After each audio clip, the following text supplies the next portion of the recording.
Assalamualaikum warahmatullahi wabarakatuh. Kami dari kelompok 1 dari Prodi Pendidikan Biologi kelas B 2024 akan menjelaskan mengenai jaringan tumbuhan pada mata kuliah struktur dan perkembangan tumbuhan.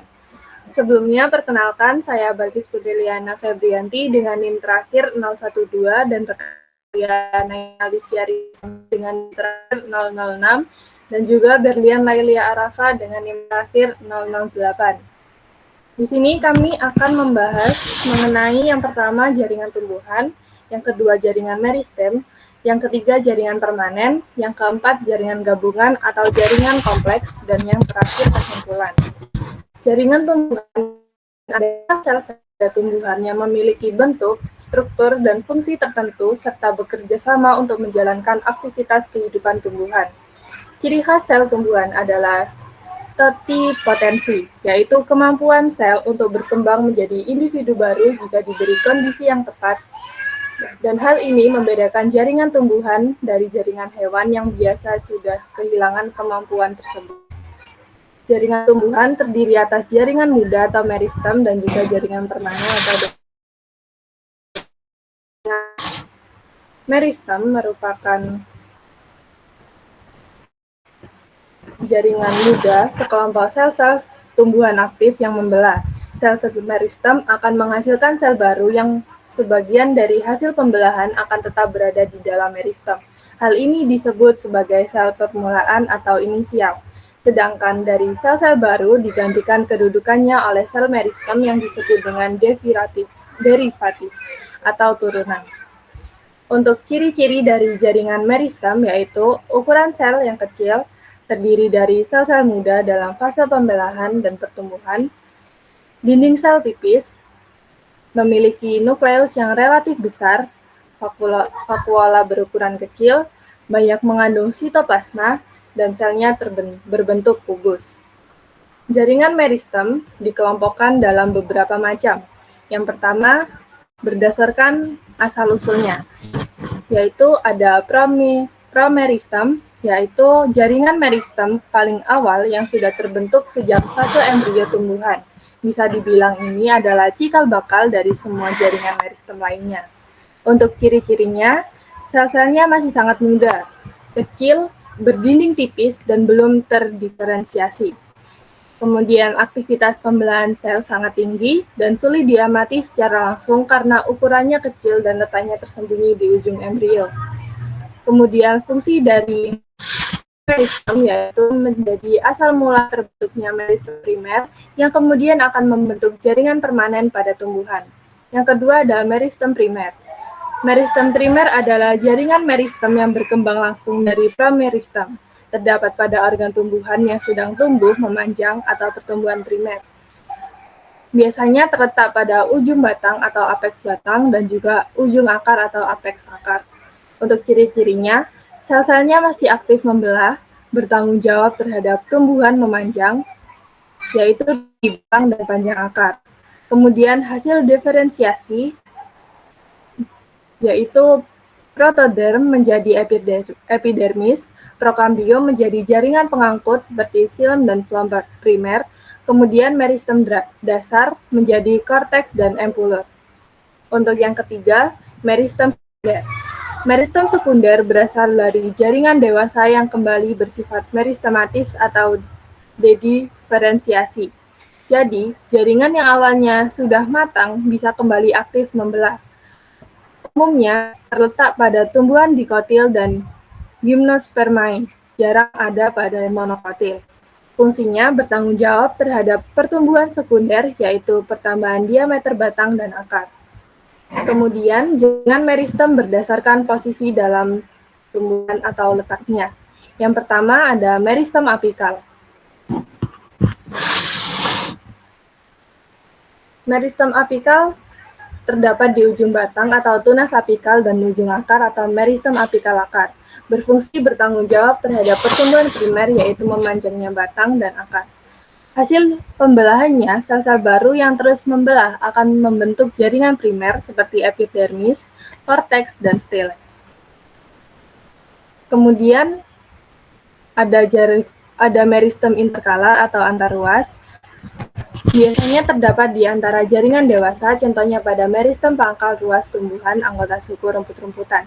Yang ketiga, meristem lateral, yaitu terletak sejajar dengan permukaan organ ditemukannya, contohnya pada kambium dan kambium gabus atau velogen. Berikut adalah gambar dari jaringan meristem. Tunas apikal terdiri dari meristem apikal, di mana berada di pucuk batang. Meristem apikal juga dapat ditemukan pada dekat tudung akar. Untuk meristem interkalar tidak ditunjukkan secara langsung pada gambar, namun posisinya berada di bagian antara ruas batang dekat dengan daun pangkal. Untuk meristem lateral, fungsi pertumbuhan seperti pertambahan diameter atau batang akar. Pada gambar terdapat pada kambium kemudian juga kambium gabus atau velogen pada batang yang lebih tua. Selanjutnya, jaringan permanen. Jaringan ini terdiri dari 3 jaringan, yaitu jaringan vaskuler atau silem dan flem, jaringan dasar, serta jaringan epidermis atau dermal. Jaringan epidermis adalah lapisan sel terluar pada tumbuhan yang berfungsi sebagai pelindung organ tumbuhan dari kerusakan fisik, kehilangan air, dan serangan patogen. Ciri-cirinya meliputi lapisan sel tipis, biasanya hanya satu lapis, tidak berklorofil kecuali sel penutup stomata, susunan sel rapat pada ruang antar sel, dan dinding sel yang terkadang dilapisi kutikula. Jaringan ini memiliki berbagai modifikasi seperti trikoma atau rambut akar, stomata atau mulut daun, dan spina atau duri yang memiliki fungsi spesifik sesuai dengan adaptasi tumbuhan terhadap lingkungannya.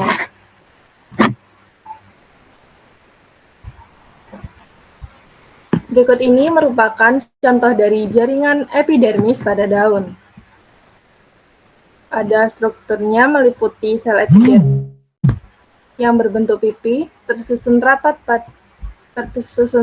tanpa ruang antar sel yang berfungsi sebagai pelindung utama. Kemudian ada kukula, yaitu lapisan lilin yang menutupi permukaan epidermis, mencegah kehilangan air berlebihan akibat penguapan. Kemudian ada trikoma, rambut-rambut halus yang keluar dari epidermis, berfungsi melindungi daun dari gangguan luar seperti serangga, sinar matahari berlebih, atau penguapan. Kemudian ada stomata, yaitu celah pada epidermis, umumnya banyak di epidermis bawah daun. Kemudian ada sel penutup atau guard cell, yaitu sel khusus yang mengatur buka tutupnya stomata, sehingga mengontrol pertukaran gas dan respirasi. Jaringan epidermis sendiri memiliki fungsi yang pertama perlindungan, yang kedua mengurangi penguapan, yang ketiga pertukaran gas, dan yang keempat transpirasi. Untuk yang selanjutnya, ada peridem. Peridem adalah jaringan pelindung sekunder pada tumbuhan yang menggantikan epidermis, terutama pada batang dan akar tumbuhan berkayu seperti dikotil dan gymnospermae selama pertumbuhan sekunder. Jaringan ini terdiri dari 3 lapisan falogen atau kambium gabus yang membelah, velum atau gabus di lapisan luar, dan velodem di lapisan dalam. Fungsi utama peridem adalah melindungi organ tumbuhan dari kehilangan air, masuknya patogen, dan gangguan mekanik serta lingkungan. Untuk peridem dapat ditemukan pada batang dan akar tumbuhan dikotil, yang menunjukkan pertumbuhan sekunder.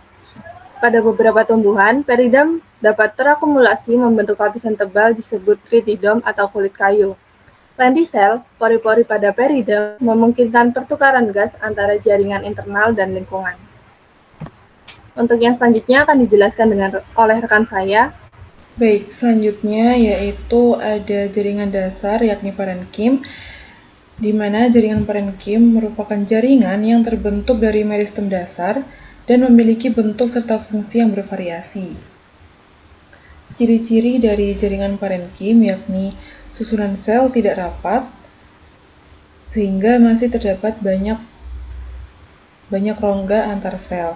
Kemudian tidak selalu berkloroplas, tersusun dari sel-sel hidup.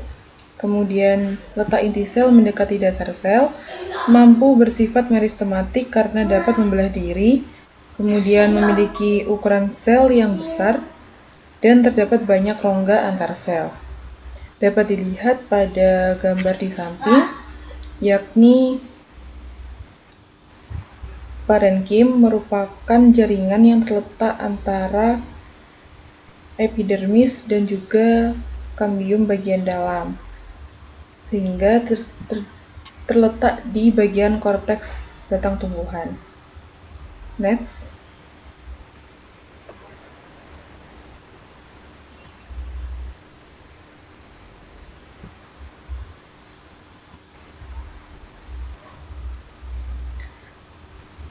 Jaringan parenkim terbagi menjadi beberapa. Yang pertama berdasarkan bentuknya. Berdasarkan bentuknya, jaringan parenkim dibagi menjadi 4, yaitu yang pertama jaringan parenkim palisade yang bentuknya memanjang dan tegak. Pada gambar di samping terlihat bahwa jaringan parenkim palisade terdapat di bagian atas. Susunan ini terletak pada bagian daun. Kemudian yang kedua yaitu parenkim bunga karang atau spons yang bentuknya menyerupai bunga karang. Dapat dilihat pada bagian bawah dari jaringan parenkim palisade.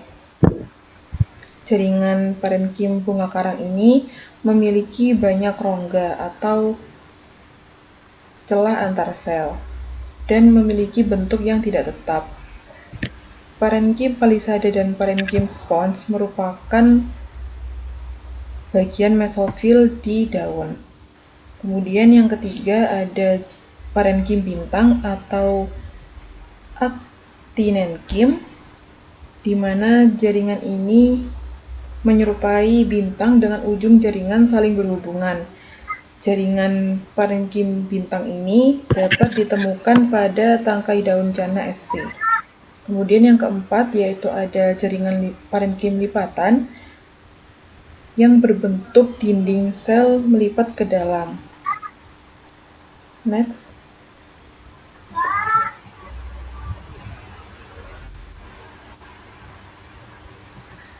Parenkim bintang dapat dilihat pada gambar di atas, yaitu actinenkim, di mana bentuknya menyerupai bintang pada dinding-dindingnya. Kemudian pada jaringan parenkim lipatan terlihat pada gambar bagian bawah, yaitu dinding-dindingnya melipat ke bagian dalam. Next.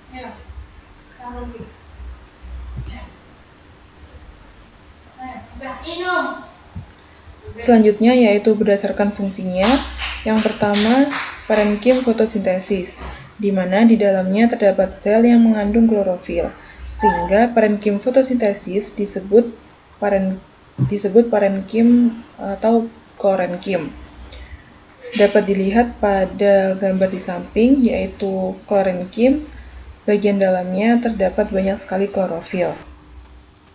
Kemudian yang kedua ada parenkim penyimpanan bahan makanan atau yang disebut parenkim penimbun. Dapat dilihat pada gambar di samping bahwa bagian dalam parenkim penimbun ini terdapat hasil fotosintesis, yakni butir amilum atau pati.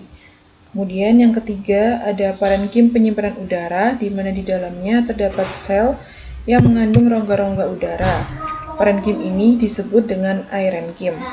Dapat dilihat pada gambar di samping atas, di mana di dalam sel terdapat rongga yang cukup luas untuk menampung udara. Kemudian yang keempat ada parenkim air yang terdapat pada tanaman xerofit atau epifit. Kemudian yang kelima yaitu ada parenkim pengangkut yang berfungsi sebagai pembuluh angkut baik itu makanan atau air. Next.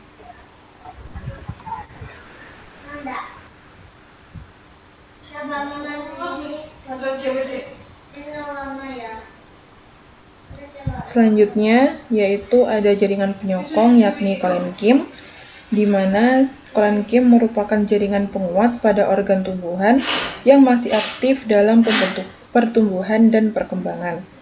Ciri-cirinya tersusun dari sel-sel hidup, selnya berbentuk memanjang, kemudian terdapat pada batang, daun, bunga, dan buah tumbuhan yang masih muda dan belum berkayu. Kemudian dinding selnya lunak, lentur, dan tidak berlignin.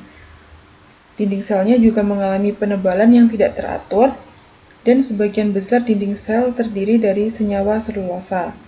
Dapat dilihat pada gambar di samping, terlihat bahwa selnya memanjang. Yang atas merupakan sayatan melintang, sementara yang bawah merupakan gambar sayatan membujur. Next.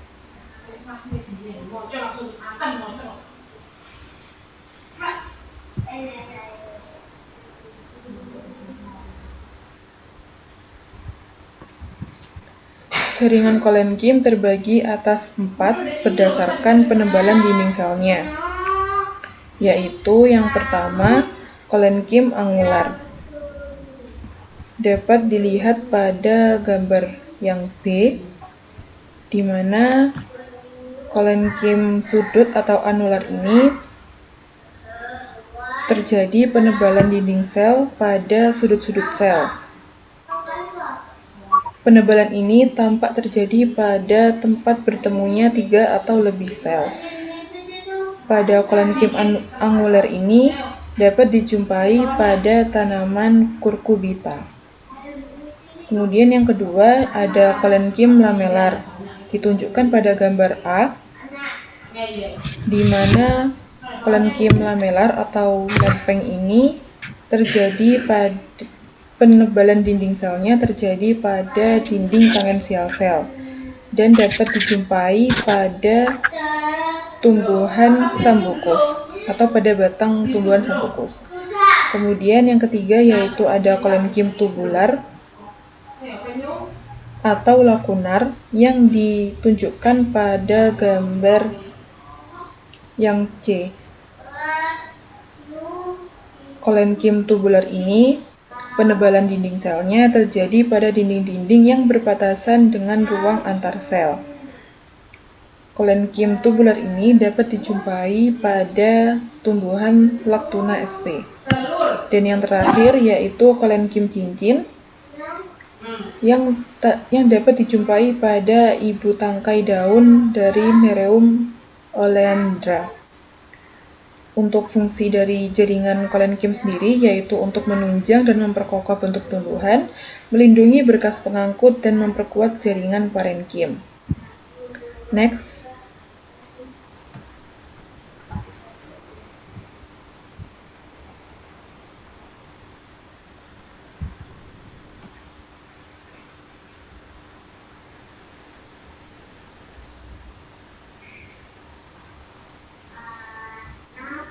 Selanjutnya ada jaringan penyokong yakni sklerenkim, di mana sklerenkim merupakan jaringan penguat pada organ tumbuhan yang sudah tidak mengalami pertumbuhan dan perkembangan. Ciri-cirinya yaitu tersusun dari sel-sel yang telah mati, mengandung senyawa lignin sehingga sel-selnya kuat dan keras.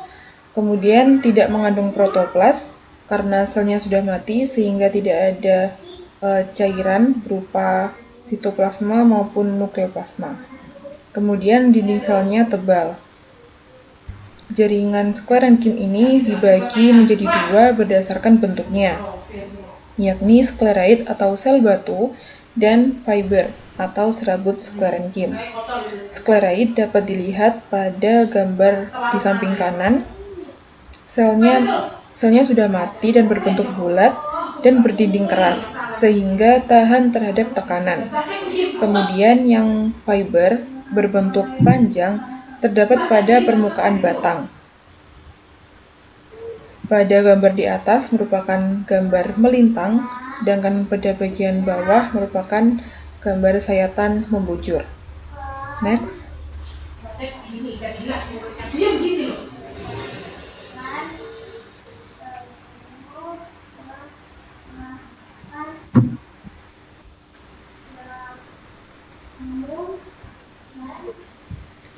Selanjutnya yaitu jaringan pengangkut yakni xilem. Jaringan xilem merupakan jaringan yang berfungsi untuk mengangkut air dan garam mineral dari dalam tanah menuju daun.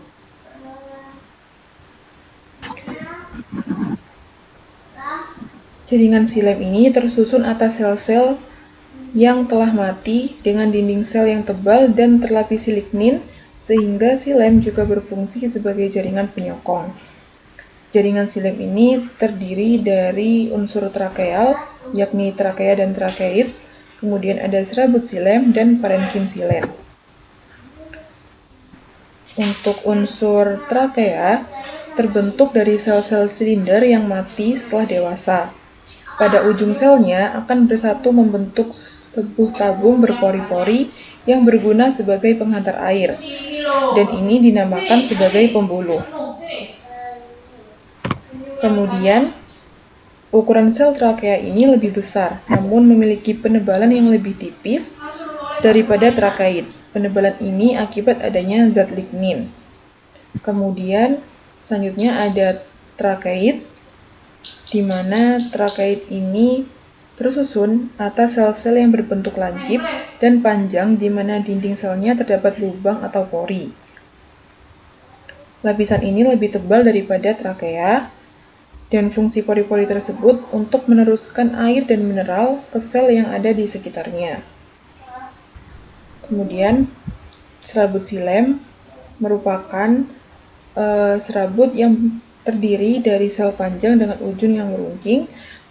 Lalu parenkim xilem itu berisi zat seperti cadangan makanan atau biasa disebut tanin. Sehingga pada parenkim xilem ini terdapat vakuola yang berukuran besar untuk menyimpan cadangan bahan makanan tersebut. Pada gambar di atas terdapat gambar xilem, kambium, dan floem. Next.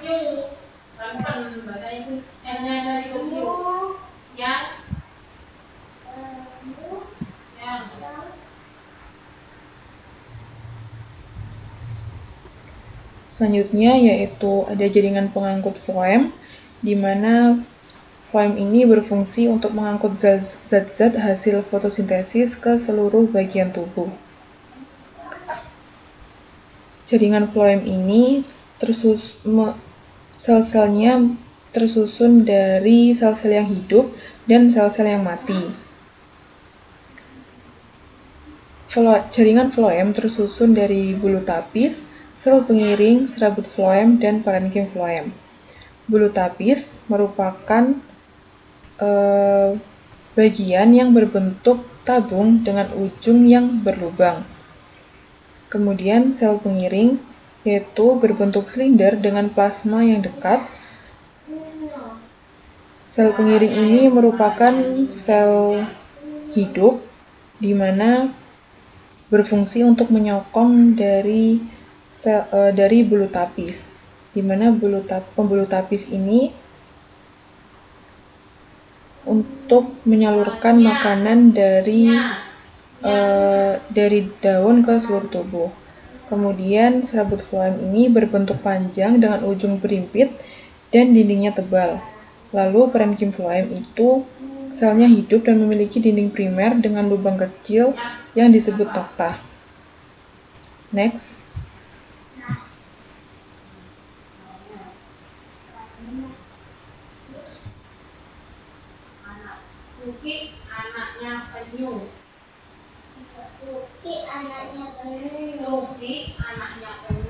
Baik, selanjutnya kita memasuki materi jaringan kompleks atau jaringan gabungan. Nah, setelah tadi dijelaskan oleh teman-teman saya mengenai beberapa jaringan, di sini ada jaringan kompleks atau jaringan gabungan. Nah, jaringan kompleks ini merupakan jaringan yang tersusun lebih dari satu tipe dengan fungsi khusus untuk bekerja bersama-sama. Nah, pada tumbuhan, jaringan gabungan ini merupakan jaringan pembuluh atau jaringan pengangkut, yaitu xilem dan floem. Nah, kedua jenis jaringan ini nantinya mempunyai peran penting dalam transportasi zat di dalam tumbuhan, sehingga termasuk dalam sistem transportasi tumbuhan. Nah, untuk mengulas sedikit mengenai xilem dan floem. Xilem itu merupakan jaringan yang membawa air dan mineral dari akar ke seluruh bagian tumbuhan. Nah, sedangkan floem itu merupakan jaringan yang mengangkut hasil fotosintesis dari daun ke seluruh bagian tumbuhan. Nah, di situ terlihat bahwa terdapat perbedaan struktur dari xilem dan floem. Nah, dari gambar yang sebelah kiri, xilem itu pada jaringan xilem ini itu transportasinya itu hanya satu arah yang mengangkut air dan mineral. Kemudian sel-sel yang terdapat di xilem ini itu tidak memiliki dinding pembatas dan dindingnya itu dibuat tebal dan kaku yang mengandung lignin. Berbeda lagi dengan floem, floem ini bisa buat dua arah jalan transportasi. Nah, yang dibawa ini air dan makanan, kemudian sel-selnya ini memiliki pembatas yang berpori. Next.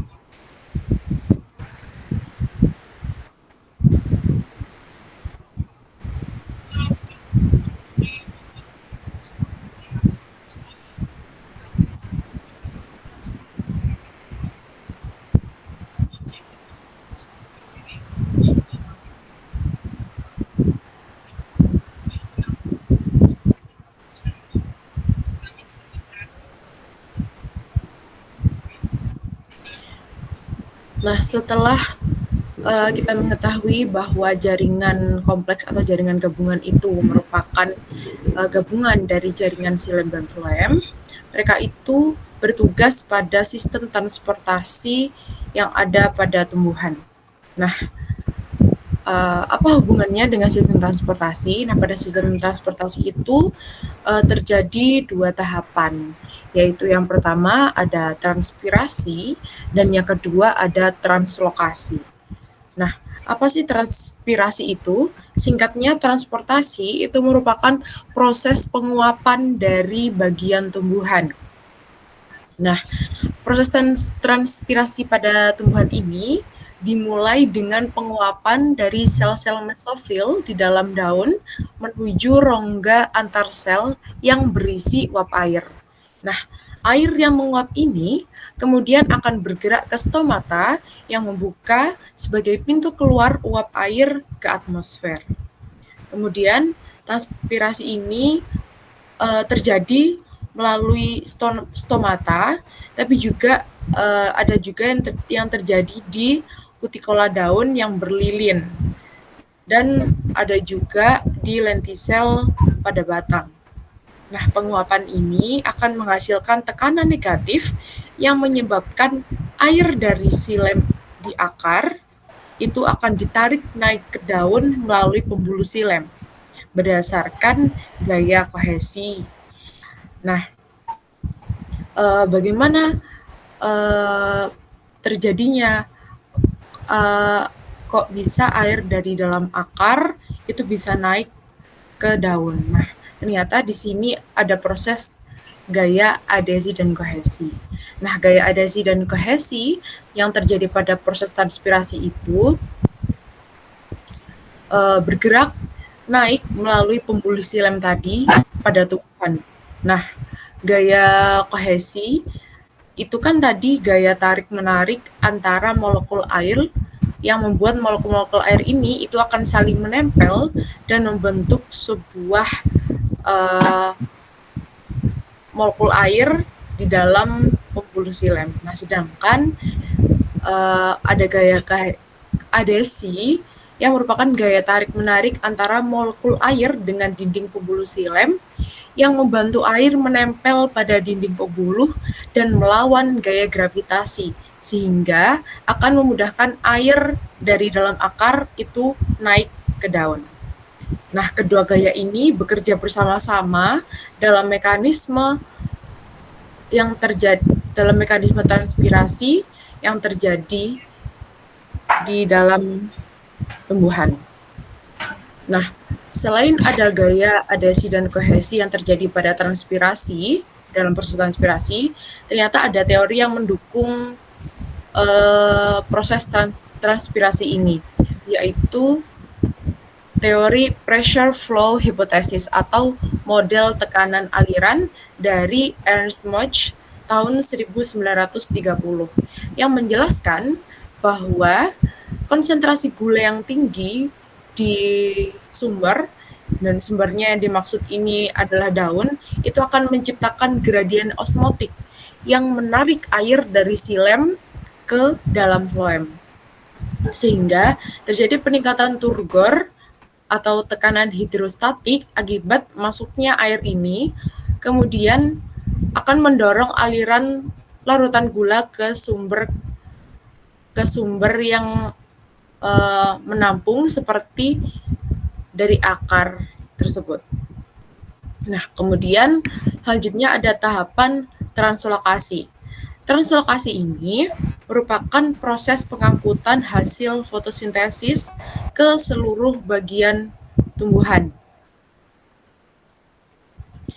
Nah, translokasi ini itu pengangkutan hasil fotosintesis berupa gula dari daun ke seluruh bagian tumbuhan yang dilakukan oleh jaringan floem.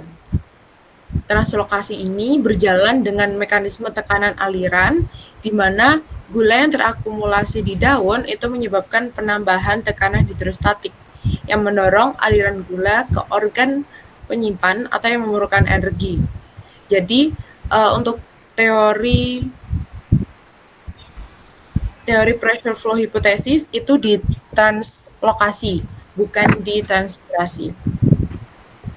Nah, di situ terlihat bahwa yang digambar itu dari akar terjadi osmosis, terjadi proses osmosis, kemudian akan naik ke xilem melalui proses kohesi dan adhesi.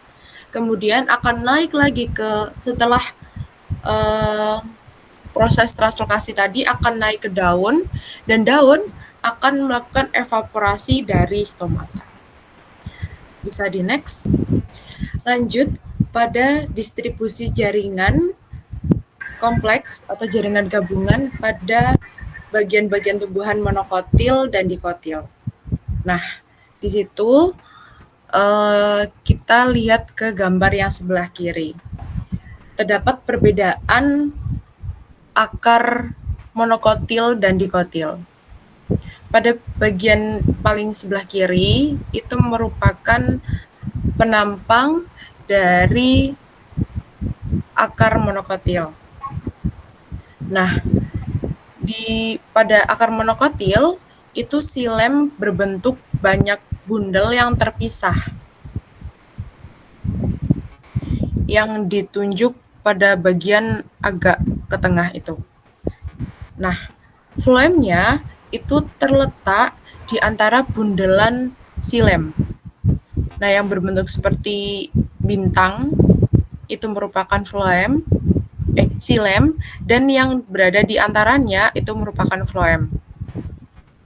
Nah, pada akar monokotil ini itu tidak memiliki cambium, sehingga pertumbuhan sekundernya itu tidak ada. Lanjut ke gambar sampingnya, itu merupakan penampang akar dikotil. Di situ terlihat seperti gambar kacang yang berwarna kuning, itu merupakan bagian xilem, dan yang berada di antaranya dengan warna yang agak sedikit gelap itu merupakan bagian floem. Nah, pada akar dikotil itu memiliki cambium sehingga memungkinkan pertumbuhan sekunder. Kemudian lanjut ke perbedaan daun monokotil dan daun dikotil. Nah, pada bagian itu terlihat gambar yang paling atas itu merupakan gambar daun monokotil, dan yang berada di bawahnya itu merupakan daun dikotil. Nah, biasanya bagian silem itu berada di bagian agak atas, kemudian flamenya itu berada di bagian bawah. Nah, terlepas dari monokotil maupun dikotil, biasanya letak silem dan flame itu hampir sama. Tetapi pada bagian daun monokotil itu, susunan silem dan flame-nya itu tidak teratur, bisa dilihat pada gambar. Dan susunan silem dan flame pada penopang daun dikotil itu lebih teratur. Next.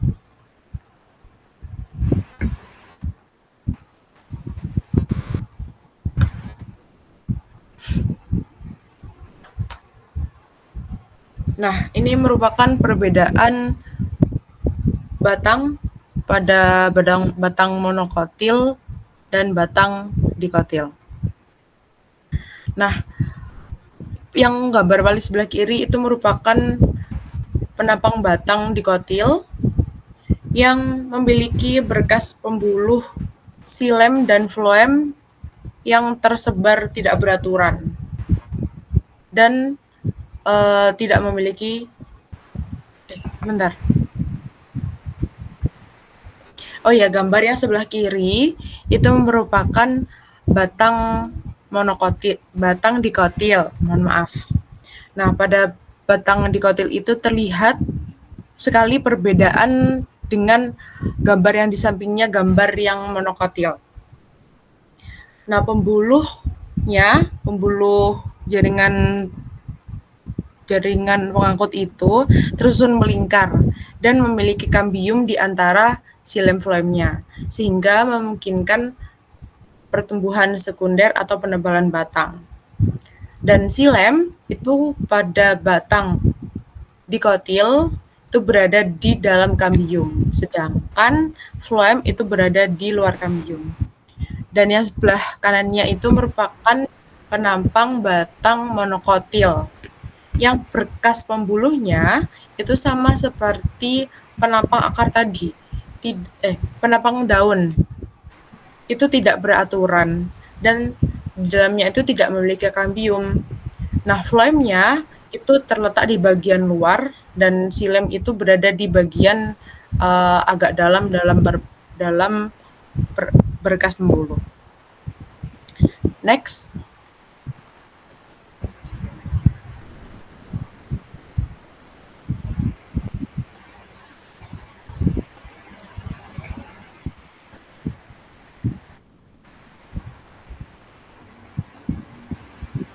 Nah, kesimpulan dari materi jaringan tumbuhan ini yaitu jaringan tumbuhan itu terdiri dari yang pertama jaringan meristem yang identik dengan kemampuan pembelahan sel yang aktif. Kemudian ada jaringan permanen yang terdiri dari epidermis sebagai jaringan pelindung, jaringan parenkim sebagai dasar fotosintesis, jaringan penyokong yang meliputi jaringan kolenkim dan sklerenkim yang memberikan kekuatan pada bagian tumbuhan, dan jaringan kompleks atau jaringan gabungan berupa silem dan phloem yang berperan dalam sistem transportasi ke seluruh bagian tumbuh-tumbuhan. Nah, seluruh jaringan ini akan saling bekerja sama dan memastikan tanaman itu dapat tumbuh serta menjalankan metabolisme dengan efisien. Seperti itu. Mungkin cukup sekian presentasi dari kelompok 1 kelas pendidikan biologi B 2024. Apabila ada salah kata, kami mohon maaf yang sebesar-besarnya. Wassalamualaikum warahmatullahi wabarakatuh.